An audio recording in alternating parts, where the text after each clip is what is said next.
this is the last topic in, or last but one topic, right. So we have seen MM1 systems, we have seen now also MMM systems, right, load dependent service centers. So this topic is what is called as hierarchical decomposition.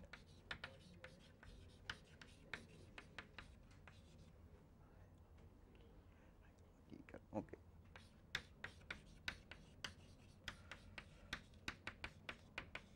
So the basic need for this is when you have very large queuing networks, right, then it can be very time consuming to go through all these calculations, especially when your n is large, right, and the number of queues is also very large. So you are trying to find ways to cut down on the computation time, right, to do it as a sequence of steps than this massive queue that you are trying to solve, or queue of networks that you are trying to solve. So this is based on the so called divide and conquer, right, philosophy, and what you do is you try to find out the solution for a subset of the original queuing network, then use that solution, replace that back in the original network, and then do this in a hierarchical manner, right. So you start with smaller networks, find the solution for that, integrate that to the rest of the network, and then you keep building this sort of bit by bit till you get the overall system solution. Okay, so this is a divide and conquer.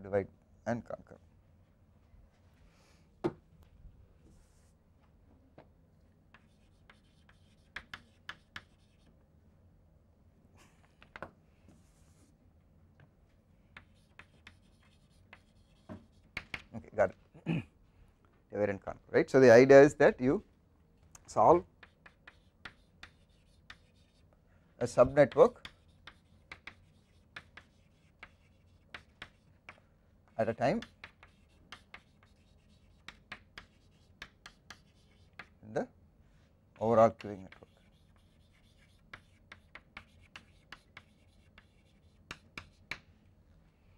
Okay. So the idea is to handle smaller, right, problem sets than try to have a very large problem set, especially when you are talking of 1 million, right, if n is a million, n is 10 million and so on, then this might be able to, right, solve the, reduce the complexity of the system itself. Okay. So the basic idea goes back to electrical systems, right, those from WE should know. What is Norton's theorem?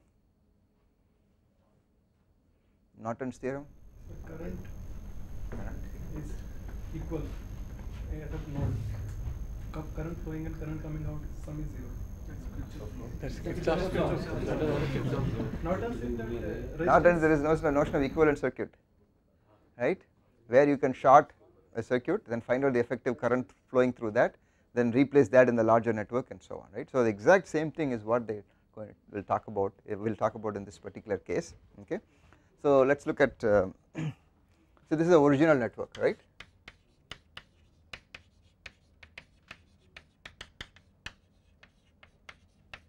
I have a queuing network that has these queues.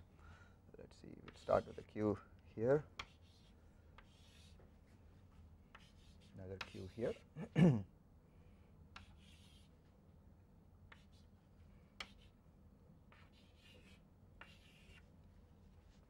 Okay, that's one queue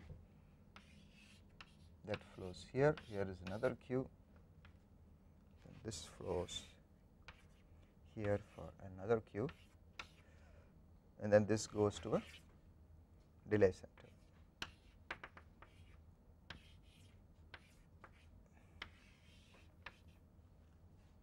And then there is this extra. Okay, so that's, let's say, one sample queue, right, that I want to analyze. I can of course take this and run what we have seen so far, one of these methods, exact or approximate, or the queuing, the convolution technique based, right, algorithm, and then I can get the answers that I want to. But let's say that I want to solve this with this subnetwork mechanism.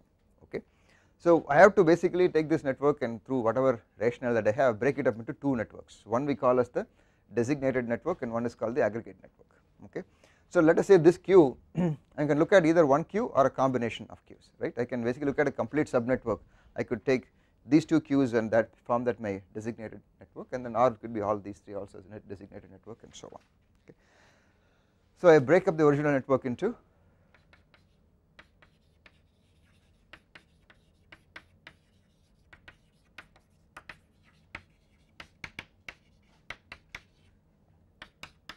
the so called designated subnetwork,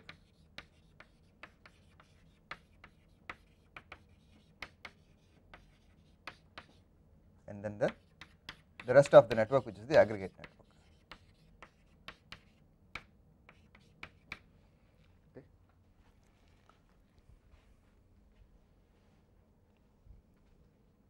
So let us say that in this example this is my designated queue, basically network, right. So this is described by the two parameters Vi and Si. So the number of visits to this queue I, Vi, and Si is the service time, average service time. Okay. So this is my designated network.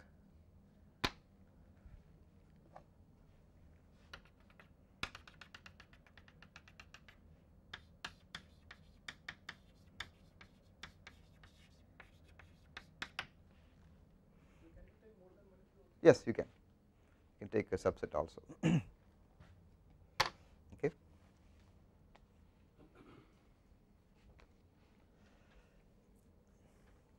Then what we do is, in this designated network we set this Si to 0. So basically that is like shorting this queue, right, just like you short in electrical circuit. So you short this, basically remove this from the system, then solve the rest of this queuing system with whatever technique that you have, MVA, right, whatever. And then what we will do is, this aggregate network will be replaced by a so called FEC or flow equivalent circuit, right. And then I will have this VISI back, this flow equivalent system also put together, that is my equivalent network as we will call that. Okay. So let us write so the shorted network, I am running out of space here. Huh?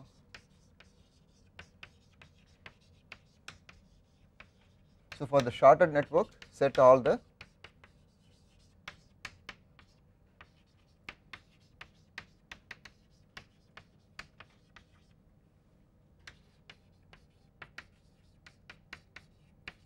designated networks of queues service times to 0, right, that is how you short the system.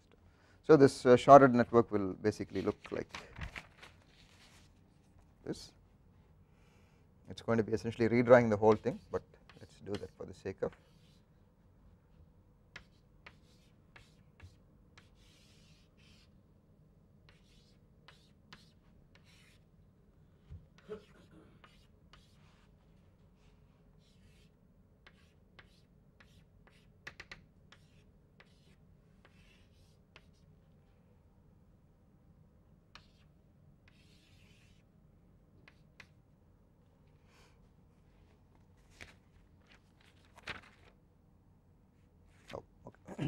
Yeah, actually the book example has one more queue here which I forgot to drop, but it does not matter when you go to the right.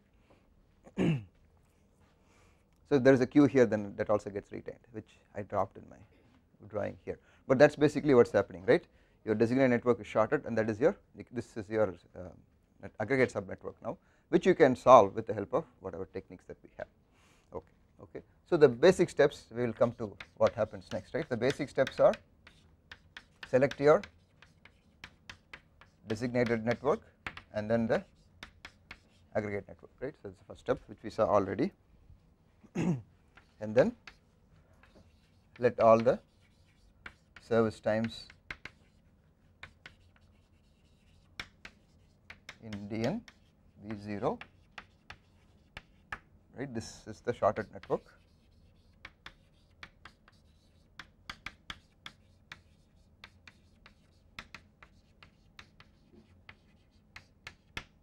So we have that now, then solve that the shorted network for parameters that we want.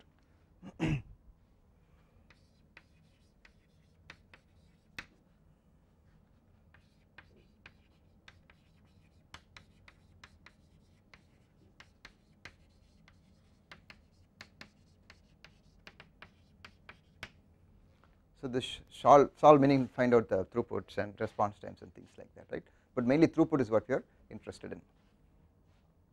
Okay. So I will get all the x's, right. So basically, essentially,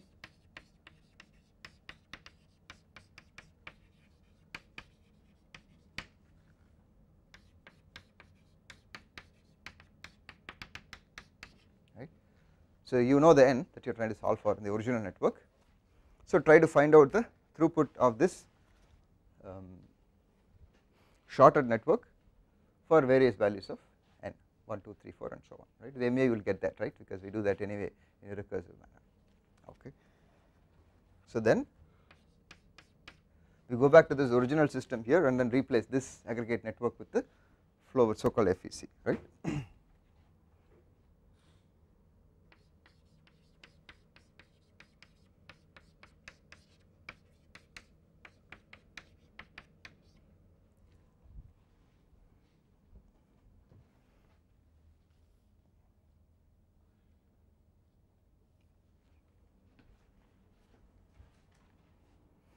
It is not circuit, it is center.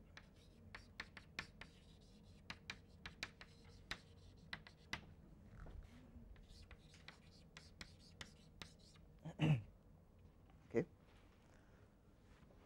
So this network gets replaced by a single queue now, a single server which is represented by this FEC, right.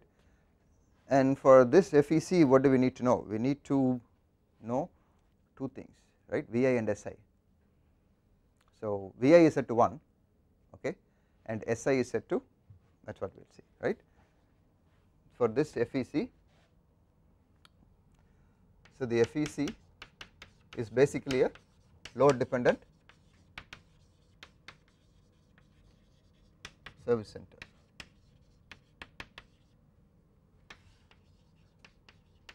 right. And the service rates for this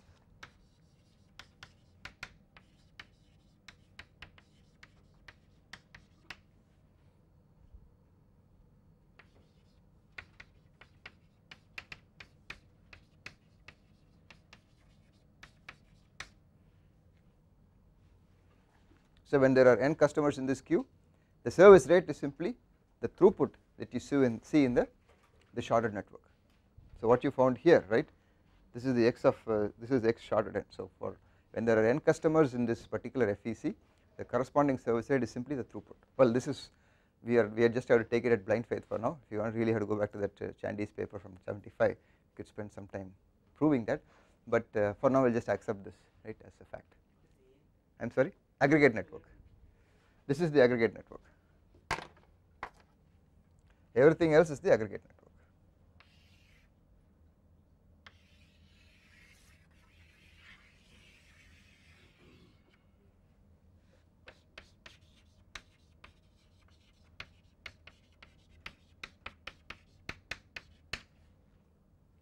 Okay. So everything but the designated systems or the queues is the aggregate network. Okay. So now I have two queues, or the original designated network plus this FEC, that forms my new network, the so called equivalent network. Okay. I will show the picture for that, right. So then solve the equivalent network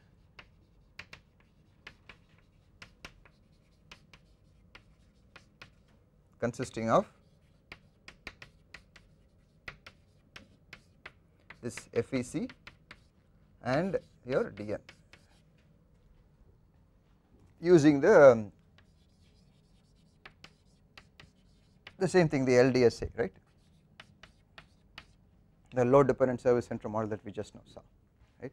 So in this case maybe it is possible that this is completely MM1 queue, so therefore I can just use the MM1, but here I will have to use my LDSA, right.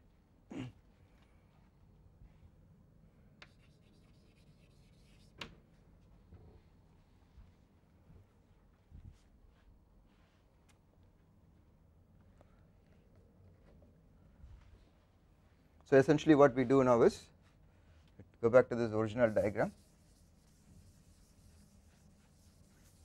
replace all these fellows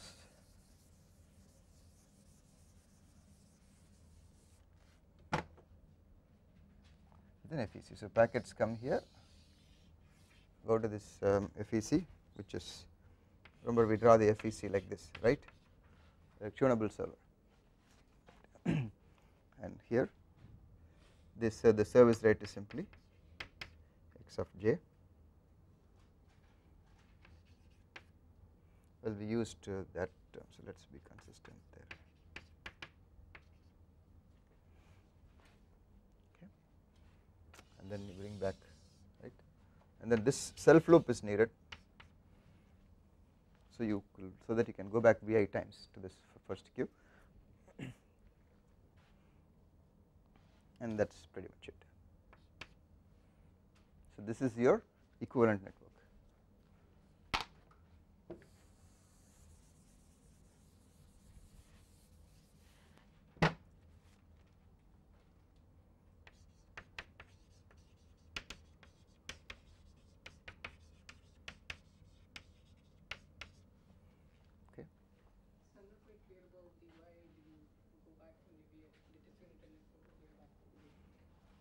Without this loop, you will, what will happen is a packet that the job that comes in, right, will have to visit this queue multiple times, this designated network queue. Without that, you will end up with having mistakes, errors in your calculation if you do not have that self loop.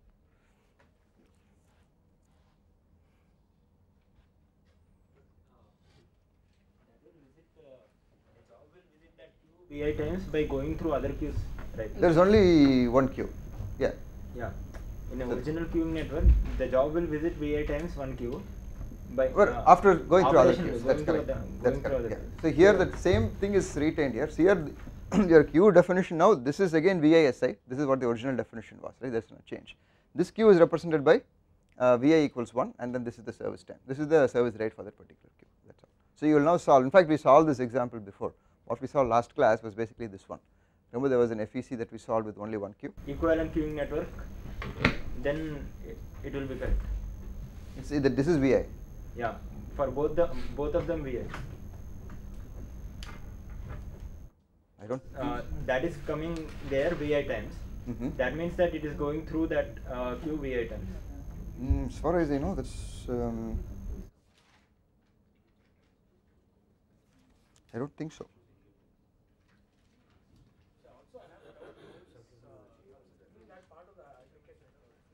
Okay. Okay, I will come back to that, but it should be 1, but I try to clarify that. This was part of the aggregate network. Also, it meant that there was a self loop, right? So this self loop. So the book says that many books don't have the self loop back, and therefore because of that there is errors in the calculation. But therefore the book is insisting on this one here. But I have not checked the other books to see what their rationale for that is, right? But this was also there in the original one, yes. But you don't. If this is not there, then what will happen is your packet will simply, right. So what we want to see here is the job that comes here, right, could either go to this queue or go back to itself, right, and then repeat that so many times. It had to visit some other queue before it could come back. That's correct. Yes, that's correct. True. So then how can we have a self loop in the equivalent network? So maybe the book did some other partition. I don't know. Maybe did it take the same designated net? Yeah. Okay. The book has the same. In fact, the book has an extra. In fact, in the book example, if you look at it, the queue direction itself is different. See, what we had is here there was an extra queue that actually went this way, not even in this direction. In the books, the queue direction was different, but still they are saying that this is the way that you only have two queues. One is this designated network subnetwork, and your FEC that is coming from the aggregate network.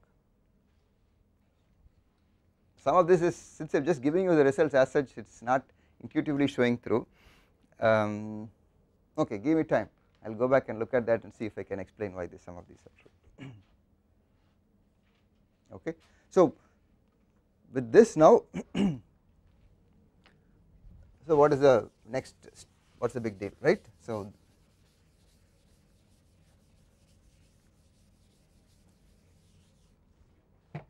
this is your theorem from, right, that the performance matrix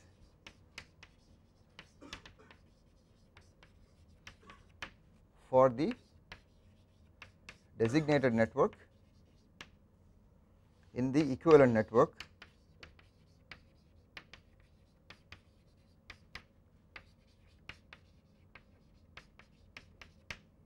is the same as in the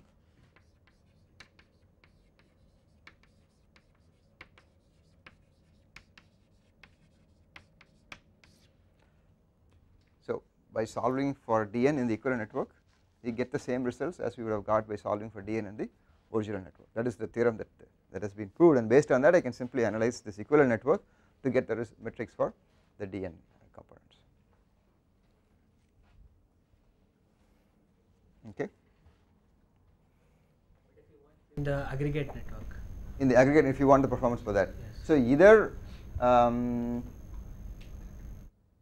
we can still get from the original. Okay. What you get in the aggregate network will not be the original network, right? So then you'll have to make that designated network and then solve for that. If you have a particular network that you're looking at that you want to write, so either you solve the large system or just solve this equivalent network to get the result that you want. Then you have to make that the designated network and then do it for the rest of it. Yeah. Criteria that we should select some designated network with some policy or something? No, that's up to you. That I can choose anything, right? Yeah, you basically choose what is of interest to this particular application. As a performance analyst, you will say I want to look at this particular, or if you just want to see how I can break this in an efficient way, right? So in this particular example doesn't look that great because I had a 6 or 7 queue network, I am just picking one queue as a designated network, but if you want you can also combine the subnetwork as such, take 3 queues at a time and then say in this part of the network, right, let us say you have a disk queuing subsystem, right, in the CPU queuing subsystem and some IO, some other IO system, you want to focus on the disk IO system, and then you can make that as your subnetwork and then say what is the performance of this alone without having to try to solve the entire system in one piece.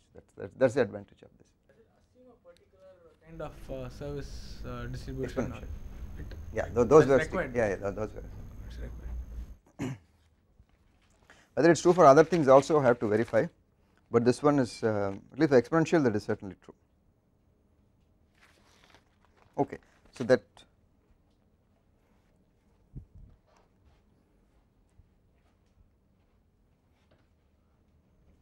Okay, so with this then right, so we had 5 here, so now that the theorem tells us we can trust this, so we can now look for the performance metrics of the designated network as follows, right. So one is probability that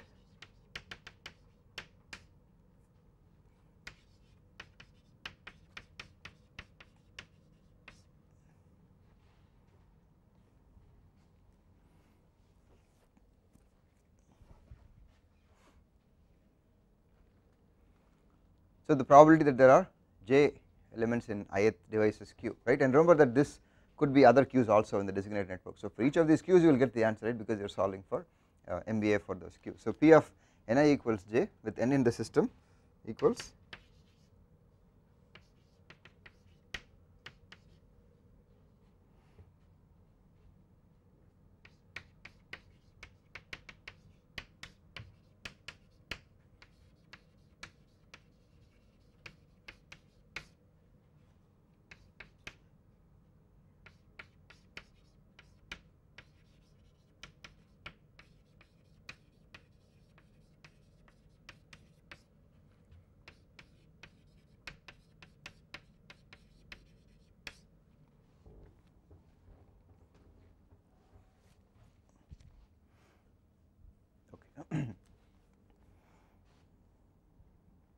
yeah, again we are just taking this at face value, right, and I have to go back and check whether the errata has any other errors for this one, but the calculations do not seem to have any inconsistency with the formula itself, right. So the probability of having j jobs in this queue is given by this expression, right, where there are Ni equals j when there are n jobs in the aggregate times n jobs in the aggregate when there are n in the system, right. So this you will get from the aggregate analysis, right, from the shorted network analysis you will get this part here, and this one you would get with the equivalent network analysis, we will see. Okay, so that is our first analysis, then our first metric, then I can simply compute the average number of jobs in QA when there are n jobs in the system as such, right. So if there are n jobs in the system, what is the average number of jobs in the ith queue? So that is simply given by this, right, that will be j into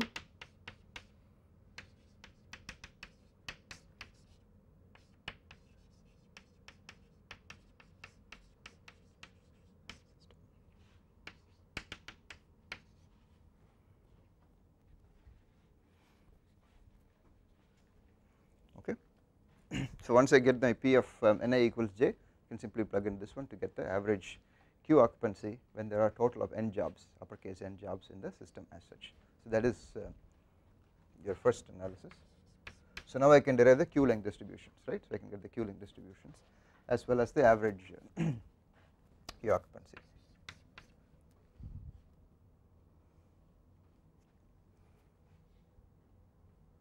And the throughput of the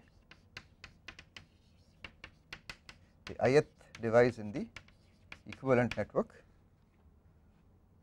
okay, in the aggregate network.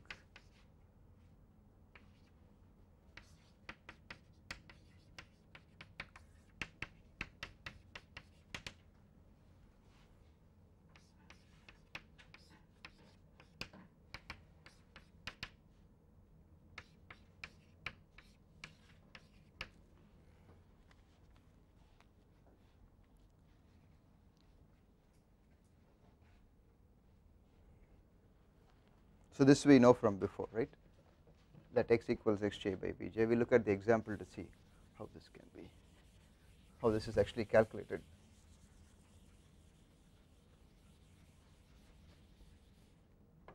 What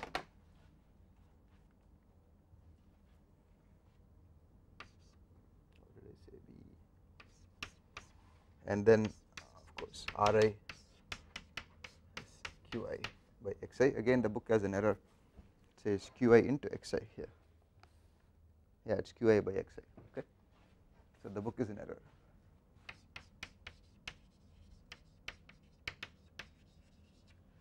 Right, this is a little slaw, right.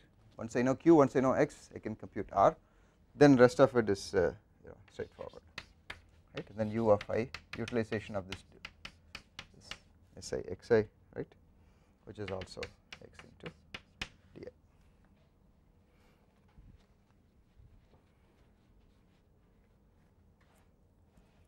Okay. Then from this of course we can compute the overall response time r and so on.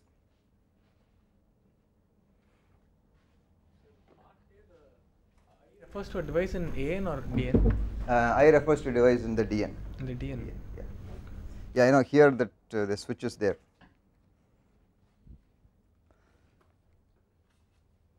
No, actually this is the aggregate network. I is again in the aggregate network.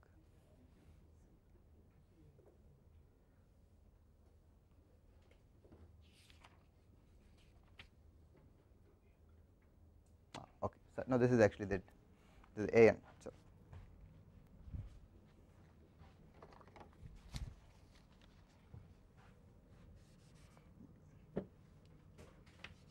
yeah, the DN we get from our equivalent network, right, directly. So it is the AN that we do.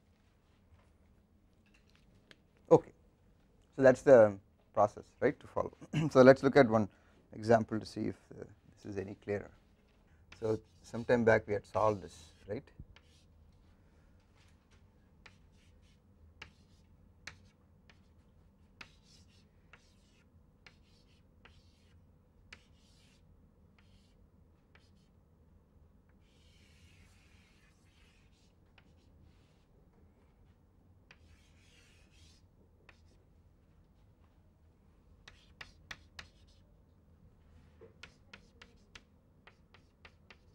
So we have the same CPU, disk A, disk B, right, that's it.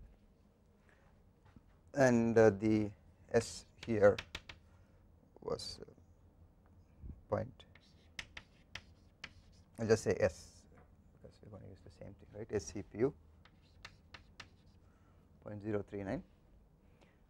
This we solved in the previous chapter I think with the convolution, and service time is point.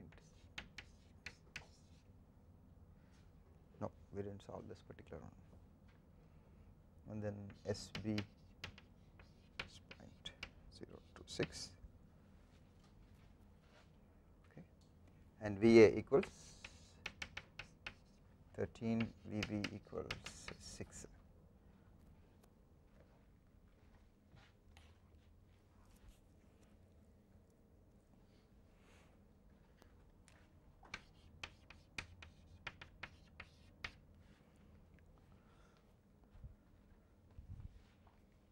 Okay, so that is the network that we want to solve, right. So this we can solve using MVA directly, and then we can get the numbers for that.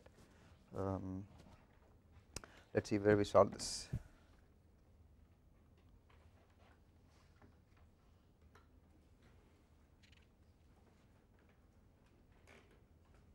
Well, we solved this just in the previous chapter, yeah.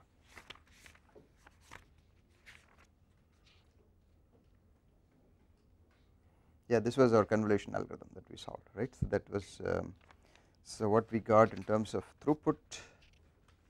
Let's see what the throughput numbers are. Yeah, so x, right, for this system, what we had computed earlier was x was 0.356. This was what we got before, and let's just write a couple of things. So our CPU was 0.05 seconds, RA was 0.37 and so on. So this is what we had solved with the previous convolution algorithm. Okay. Now we will try to see if we can get the same numbers with this other approach. Okay. So let disk B be the designated network.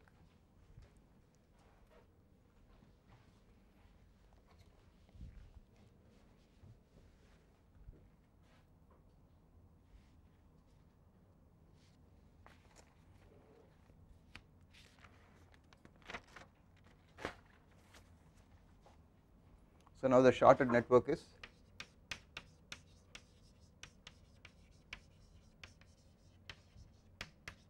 going to look like this, right? So we have this one, CPU,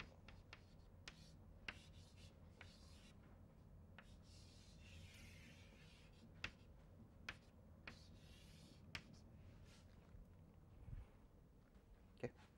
So this is right, this link is there because we set SI to 0 for disk B.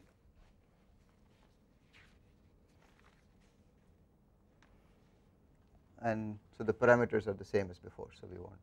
So for the sharded network, then D CPU is 20 into 0.039, so that is 0.78. The DA is 13 into 0.018. That was 2.34, right?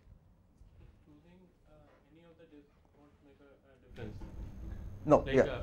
Is there some thing in which we'll be saying, okay, we should take the disk A or disk B, or randomly using we should? No, like I said, it depends on which subsystem you want to focus upon, right?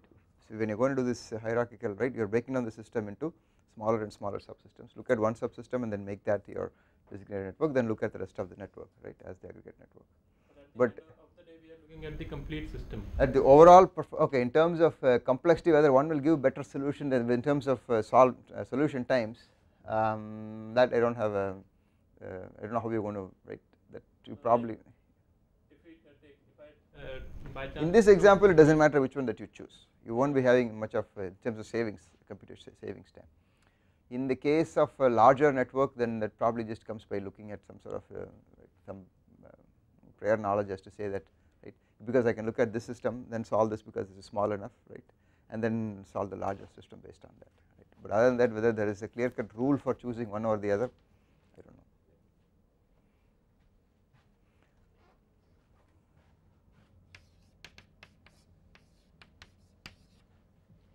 So let us say we choose alpha, right, we did this before, and therefore my YA equals 1 and then YB equals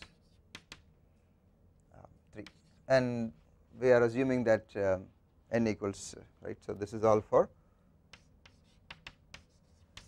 n equals 3.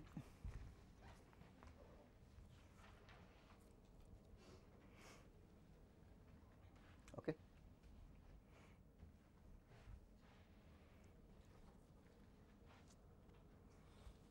So we'll use the convolution technique to solve this, right. So our G of n table, which we can work out,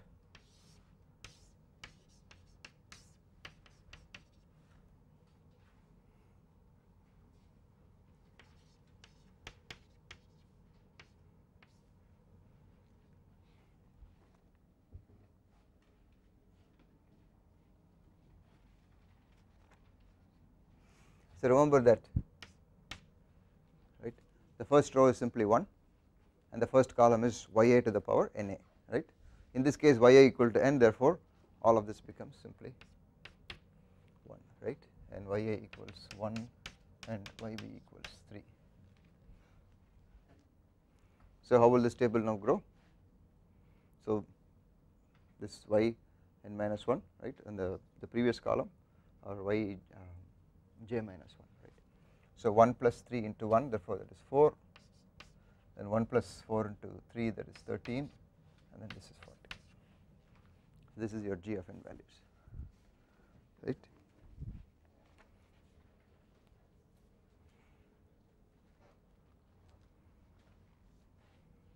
The immediate column to the left and then the column to the row to the top, right. So this is how you compute.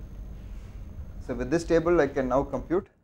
See, what I want to find out is basically the x of 1, right, throughput when there is 1 customer, 2 customer, 3 customers and so on, because that becomes my service rate for the FEC.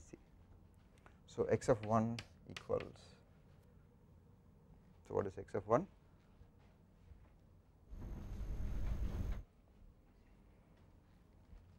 What's x of n? Alpha into g n minus 1 divided by g of n, right.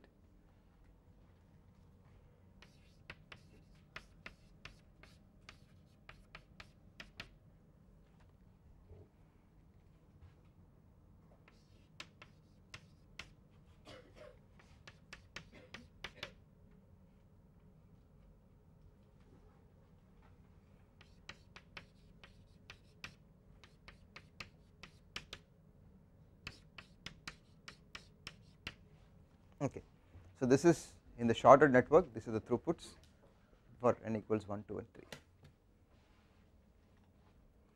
So x of 2 is alpha into g1 by g2 and so on, right. So we have that.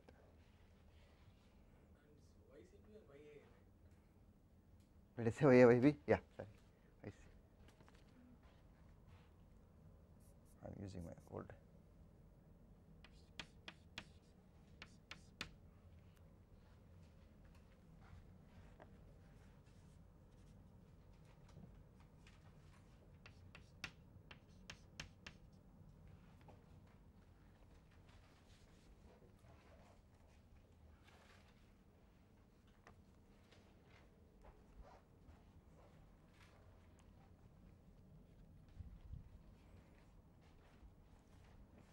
Okay, I guess we can take this off.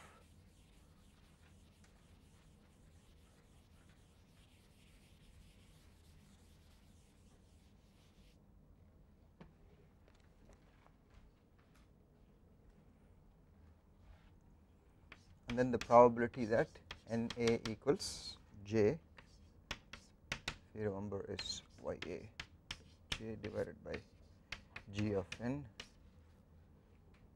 g of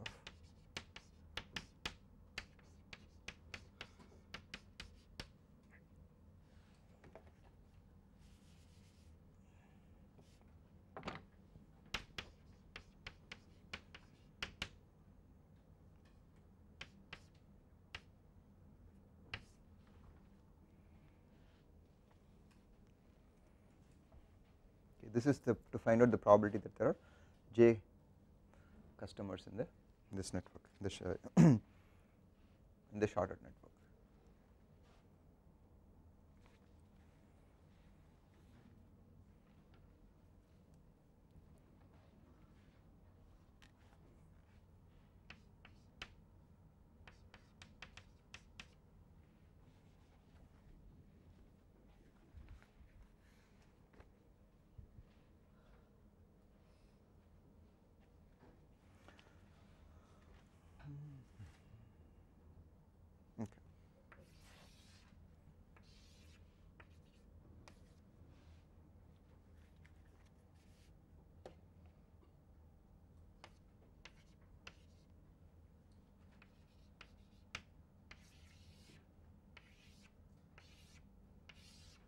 So we will compute this table for now and just leave it aside, that we use when you go to the next step. Okay, all right. So na can take when n equals, right, since n equals, this is your value of n, right, the largest value of n that you are looking at. So here this n will get replaced by the corresponding small n for each of these tables.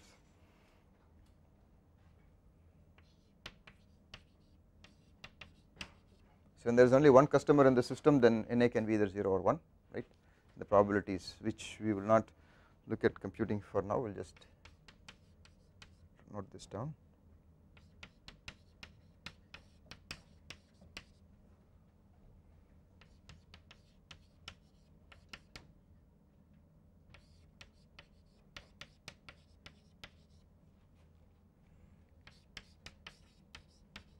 Okay, these do not exist.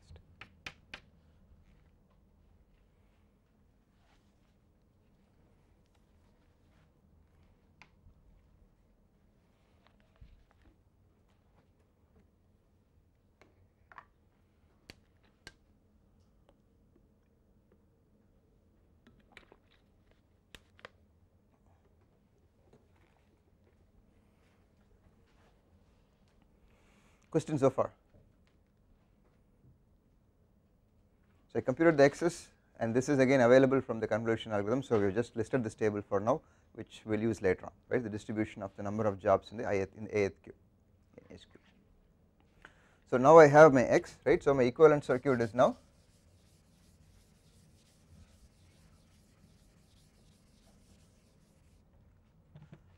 so we can draw the equivalent network.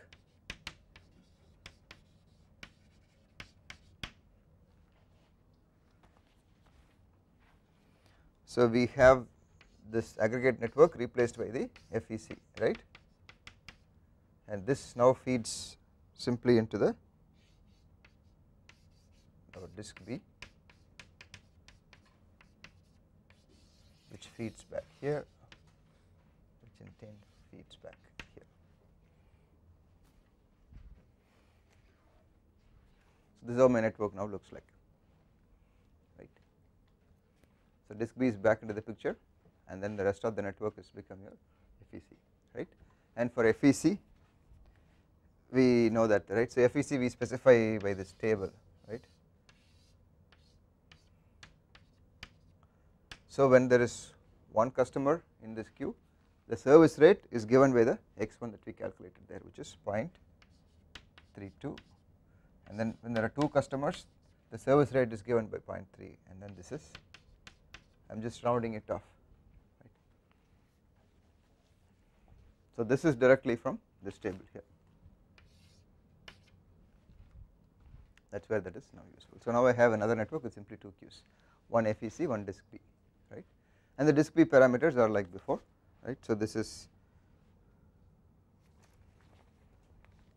your VB equals 6, SB equals .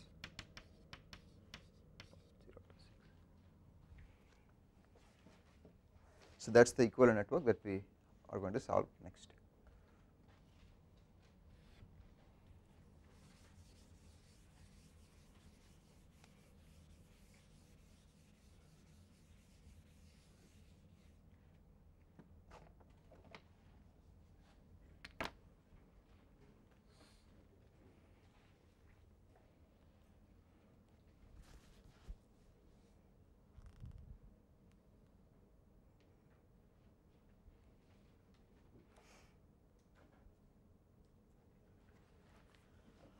So does this look familiar?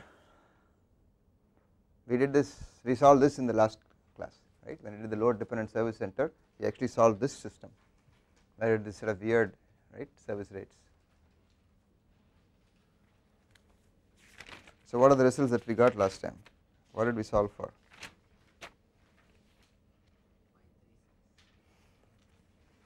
X of right, the throughput was 0.36, which is 0.356 what we calculated originally, right,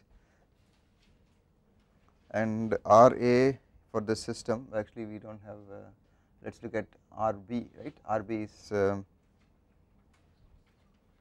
0.43, and in the original calculation when we did RB was 0.43, okay. So you will have to compare results on, so compare the results on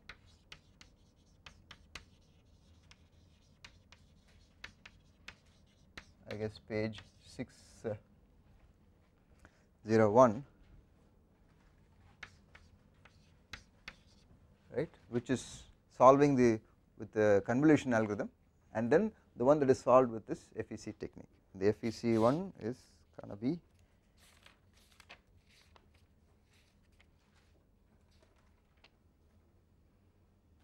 this is in page 611 to 30, right, 612 and so on.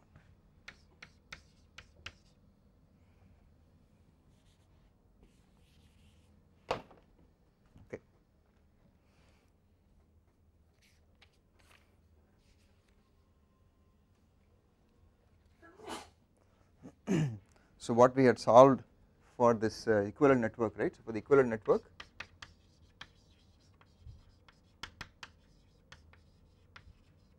and this is from 611 to 613, okay. So we had computed our friend x of 3, right. So since n equals 3 basically, right, this is what we are looking for. X of 3 was 0.36 and x of b and x of FEC equals also 0.36, because FEC we have taken as visit count equals 1.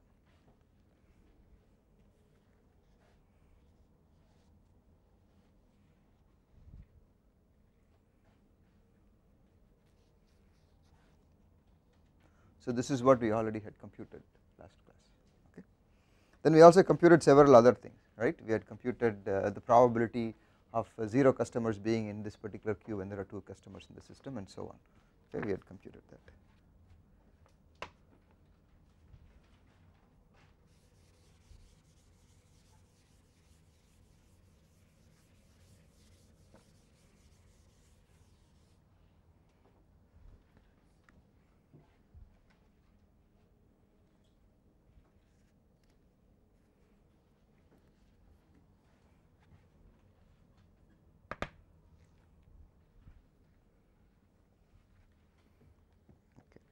Here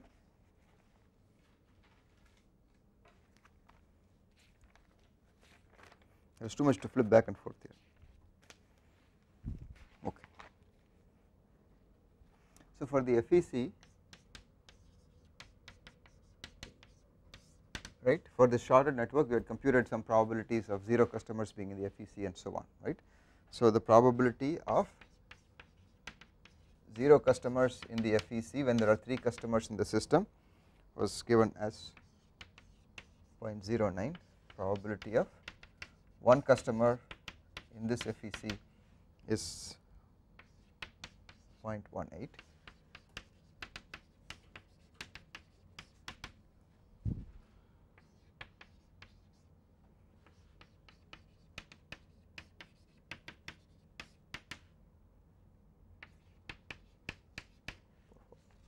this we computed from the FEC analysis last time when we did those P01, 02 and so on, right. We did this for P03. If you look at the last, we actually skipped this calculation, but this is from page 613 as such, okay.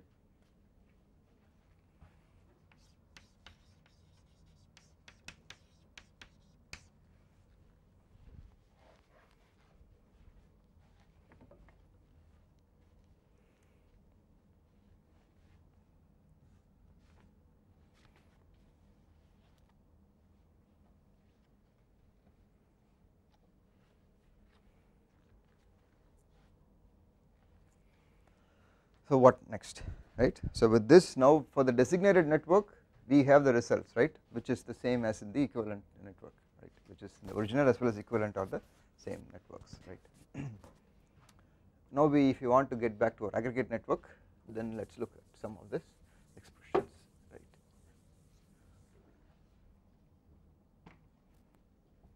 Okay.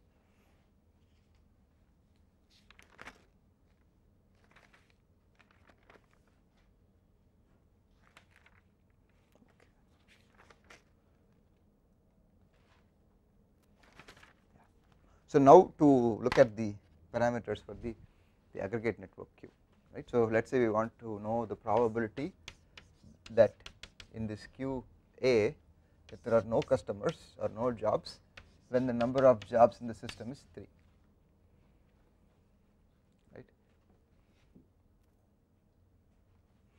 So what is this given by? That is when we go to that other set of formula which helps us solve for the aggregate network.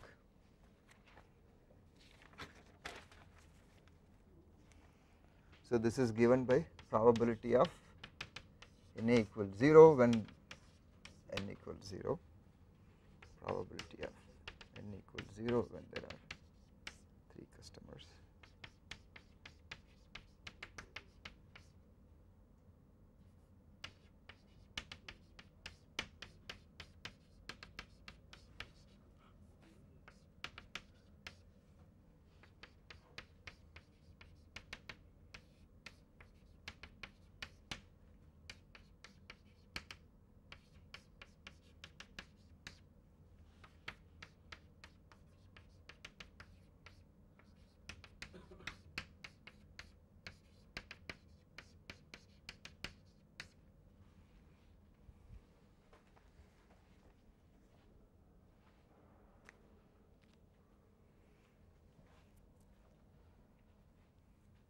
Too much on one page, but that is the formula that we wrote, right, for the aggregate network.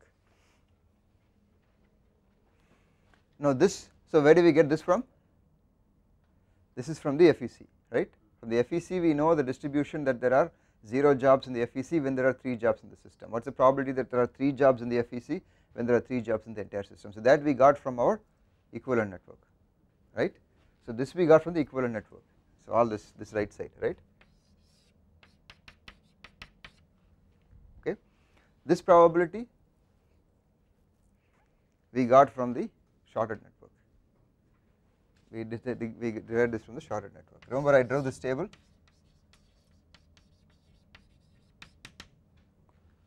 right. So this comes from the equivalent network, right, FEC in the equivalent network. So this is better done by computer than by hand, but to get an understanding of what is going on, right.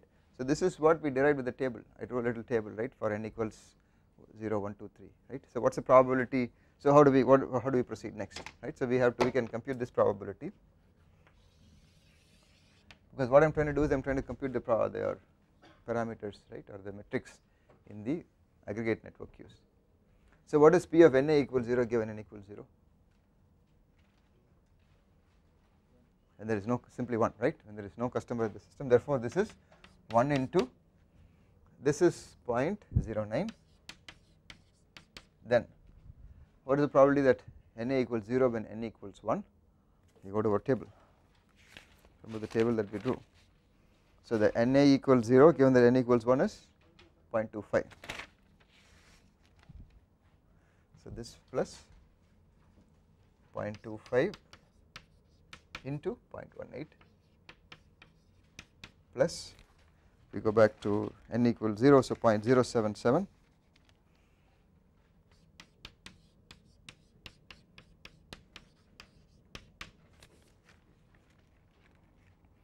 and then 0.025 into 0.44.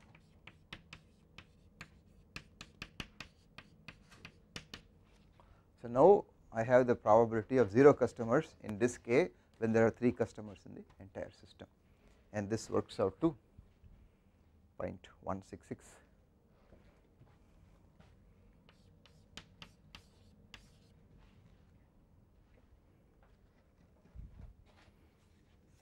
And I think we have already somewhere computed this, if I am not right, yeah.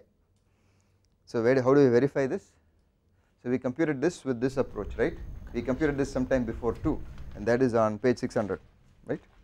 When we did the convolution, if you look on page 600, which you might not have, but if you go back to your notes, for the convolution algorithm example that we did, if you look at P of NA equals 0 for N equals 3, that is 0.166. Do you have that somewhere in your notes? If not, refer page 100, right. So verify this.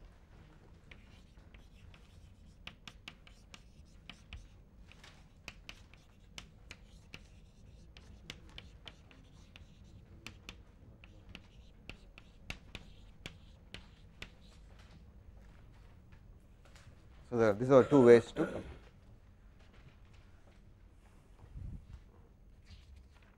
And likewise you can do P of Na equals 1 for n equals 3, then you can get your E of Qi, right.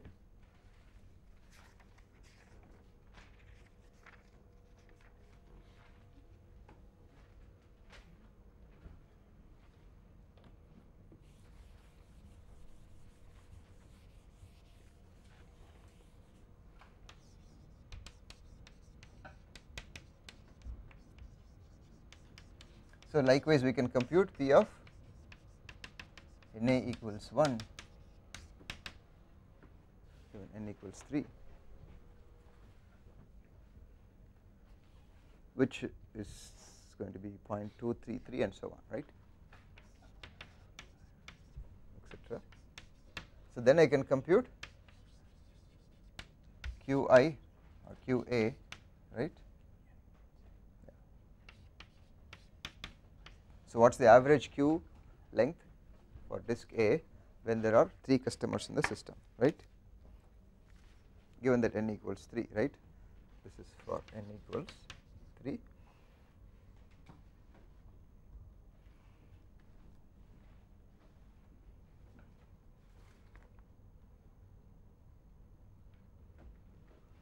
Once I know the P of Na equals 0, P of Na equals 1, Na equals 2, then I can simply take J into P of Na equals J, right, I can do that.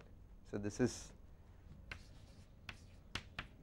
P of Na equals J given that there are n customers in the system.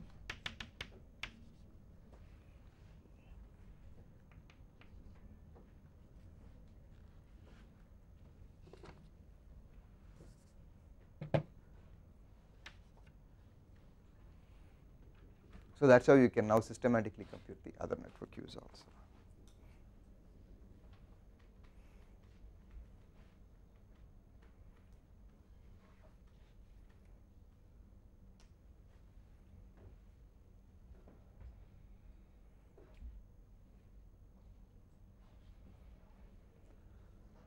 So once I get my QAs, then I can get the R, right. So I can compute R of A.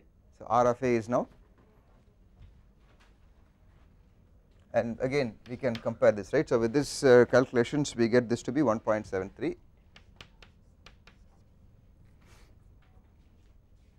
and then RA equals, so then we need to find out XA, right. So X is X into VA. So the X we already computed from the equivalent network, which is 0.36.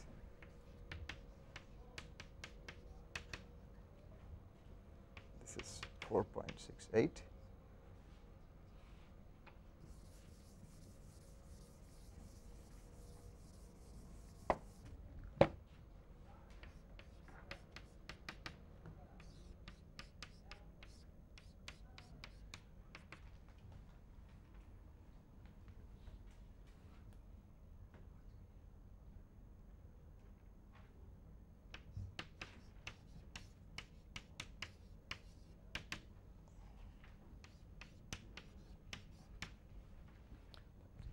And if you go back to page 600, I hope that this is correct.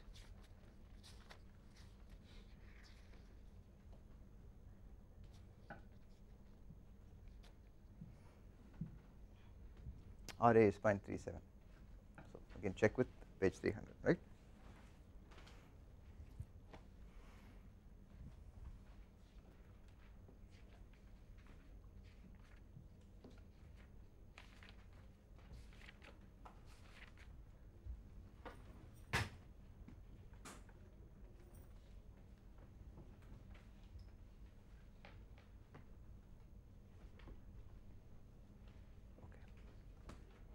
Questions?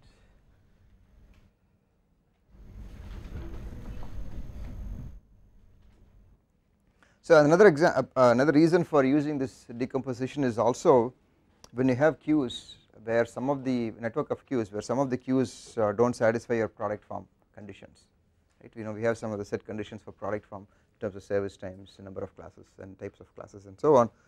So when you have a network which has partly product form condition satisfying queues and others that do not satisfy, then you make all the non-product form solution queues as your designated network, right, because then you short all those out, then the shorter network simply has all the product form satisfying queues. So then you can solve that with MEA or whatever, one of these techniques, right. Then you have that FEC, and then you bring back your non-product form queues back into the picture. Then the resultant queue, you probably cannot either you have approximate solutions for non-product situations or non-product queues, or you can solve that with simulation, right. Basically you are taking away a large number of queues, making that the FEC, right. That is another, what is the computational advantage is that you can take away all the product form queues out of the picture, have a single queue, and then bring in all your non-product form queues, then you can run simulation on that, right. So your number of queues in the simulation is much less, and therefore you can get the results faster, and then you get the equivalent network with which you can get the equivalent network solution. That is an approximate way of trying to solve when you have a combination of both product form and non-product form queues in a given network. Okay.